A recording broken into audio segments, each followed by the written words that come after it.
الحمدللہ رب العالمین والعاقبۃ للمتقین والصلاۃ والسلام علی رسول الکریم اما بعد. باتیں شیطان اور کچھ اس کے کارناموں کے تعلق سے چل رہی ہیں. حدیث نمبر 3289 عن ابی ہریرہ رضی اللہ عنہ عن نبی صلی اللہ علیہ وسلم قال.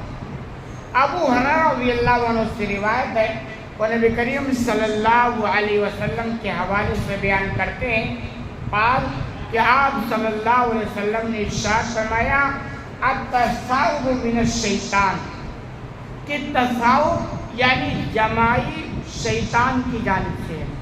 جمائی سمجھتے ہوں گے کبھی بس اوقات آدمی کا منہ کھل رہا ہوتا ہے اور اسے روکنا بھی چاہتا مگر روک نہیں پاتا اور اسے کبھی طرح طرح کی آواز بھی نکل رہی. تو اللہ کے رسول صلی اللہ علیہ وسلم نے اسی جمائی یعنی اردو میں اس کو جمائی کہا جاتا ہے, اسی جمائی کے تعلق سے فرمایا کہ یہ شیطان کی جانب سے ہے. تو ہمیں یہ معلوم ہونا چاہیے کہ جمائی کس کی جانب سے آتا ہے؟ شیطان کی جانب سے. آگے آپ نے رہنمائی کی فَإِذَا تَصَاءَبَ أَحَدُكُمْ فَلْيَرُدَّهُ مَا اسْتَطَاعَ. جب تم میں سے کسی کو جمائی آئے, پہلی جانکاری تو یہ آپ نے دی کہ یہ شیطان کی جانب سے ہے. آگے آپ نے فرمایا کہ جب تم میں سے کسی کو بھی جمائی آئے یعنی اس کا منہ کھل رہا ہو تو کہنے چاہیے کہ وہ اپنے طاقت کے مطابق اس کو روکے. یعنی جمائی نہ آئے, منہ کھل رہا ہو اسے بند کرنے کی کوشش کرے, ہاتھ رکھ کر دبائے یعنی کوشش کرے طاقت بھر. اور اگر نہیں کر پایا تو بھی کوئی مسئلہ نہیں, کیونکہ اللہ تو دل دیکھتا, کوشش دیکھتا, نتیجہ نہیں دیکھتا ہے. تو رہنمائی جو ہماری کہ اپنے طاقت کے مطابق اس کو روکے, جمائی نہ آئے جو کہ شیطان کی جانب سے. اس چیز کو خوب اچھی طرح سمجھ لیں. ہمارے پاس اسلام اور اسلام کا اینٹی جو ہے نا وہ شیطان. شیطان کے جتنے کارنامے آپ دیکھیں گے وہ سب اسلام کے الٹا ہے. پھر اسلام بھی اپنے ماننے والوں کو کہتا ہے تمہارے بھی کارنامے سب شیطان کے مخالف. جیسے آپ دیکھیں اسلام کہتا ہے مسلمانوں کی تعلیم ہے آپ کھاؤ پیو تو دائیں ہاتھ کا استعمال کرو. شیطان جانتے کیا کرتا ہے؟ بائیں ہاتھ کا استعمال کرتا ہے. لین دین کرنا ہو تو دائیں ہاتھ کا استعمال کرو. شیطان کیا کرتا ہے؟ بائیں کا استعمال کرتا ہے. ایمان والوں کہتا ہے سچ ہی بولو اسلام. شیطان کیا کرتا ہے؟ جھوٹ بولو. یعنی جتنی چیزیں آپ دیکھیں گے بالکل یہ بھائی اگر شیطان ہم سے دشمنی نبھا رہا ہے تو ہم اس سے پیچھے کیوں ہو جائیں؟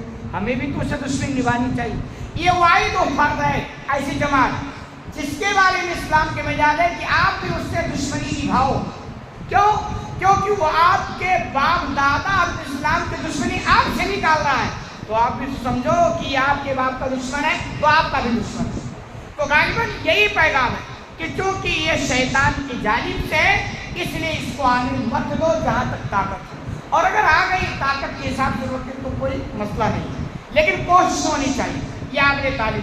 آگے آپ نے فرمایا فَإِنَّ أَحَدَكُمْ إِذَا قَالَ ہاں, یقیناً جب تو ان میں سے کوئی کہتا ہے ہاں یعنی اس کا جب منہ کھل رہا ہوتا نا تو ایسی آواز آتی ہے ہو ہا کی آواز, تو کہہ رہے اور وہی کا شیطان. تو شیطان ہنستا ہے, خوش ہوتا ہے کہ میں کامیاب ہو گیا.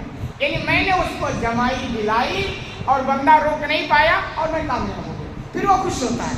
تو ایسی ایک چھوٹی سی مثال ہے. ایسے جتنے کارنامے شیطان آپ سے کروانا چاہتا ہے اور آپ کرتے ہیں وہ بہت خوش ہوتا ہے. تو یہ ہے کہ یہ معمولی بات اگر دیکھا جائے لیکن ہر چیز اسلام کا اینٹی شیطان ہمارا دشمن. تو جمائی جب بھی آئے تو آپ ہاتھ رکھ کر اسے روکنے کی کوشش کریں اور آواز نہ نکالیں, کیونکہ اگر ایسا ہوتا تو شیطان بہت خوش ہوتا ہے. جیسے شیطان کی زندگی کا مقصد ہے کہ ہمیں کامیاب نہ ہونے دیں, تو ایسے ہمیں بھی اپنی زندگی کا مقصد بنانا چاہیے کہ شیطان کو اپنے مقصد میں کامیاب نہ ہونے دیں. اللہ رب العالمین سے دعا ہے کہ العالمین تمہیں کہنے سنے زیادہ کرنے کی توفیق عطا فرما.